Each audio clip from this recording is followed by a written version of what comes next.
herereye hose komeza ugubwe neza. Muravugana na Gad muri Gisenyi Company imezaho amazu ibibanza muri aka karere ka Rubavu hose hatandukanye. Tubibutsa ko dukora mu mujyi wa Kigali, Musanze ndetse na Rubavu. Turi mu kagari ka Rukoko ahantu heza, dufitemo site y'ibibanza bibiri. Hano tuhafite ubuso bugera muri 600 dushaka kugabanya kabiri. Twegereye nyiraho atubwira ko agomba kwakira miliyoni 15 z'amanyarwanda kugira ngo agukorere mutation. Ni mutation ihita ikorwa ako kanya. Aha hantu hari muri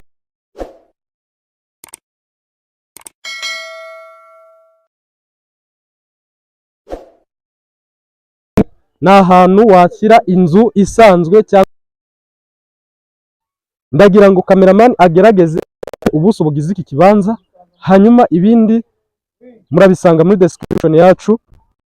Turyoherwa na serivisi nziza tubahereza. Ikindi tugomba kubibutsa ni ukubibutsa ko muri aka karere ka Rubavu ariho hantu hambere mu gihugu hafite zone y'ubukerarugendo nziza ikwiriye kugaragara ahantu hose mu gihugu. Ikindi ugomba kumenya muri aka karere ka Rubavu nuko ari ahantu heza washora imari ku kintu kijyanye.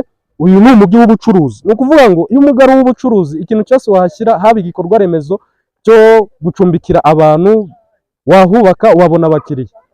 Umujyi w'ubukerarugendo nanone, abakerarugendo bakunda kuva hirya no hino batugana, niyo mpamvu dukeneye amacumbi menshi kugira ngo twihaze n'abari mu karere ka Rubavu, tujye twakira duhostinga abantu muri rusange.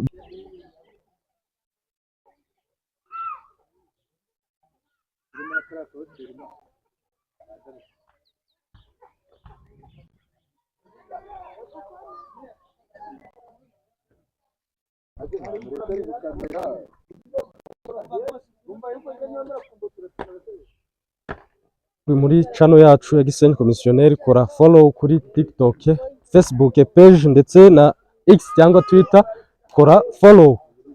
Ndakwibutsa ko hano inyuma yacu hari moteri nziza yitwa Delano. Ntabwo tubamamarije, ariko iki ni igikorwa remezo kiba kiri ahantu gishobora gutuma nawe uza gushora kandi ibintu bikagenda neza cyane. Turabakunda cyane.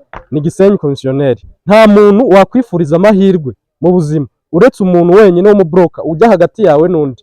Ibihe byiza, turabakunda cyane.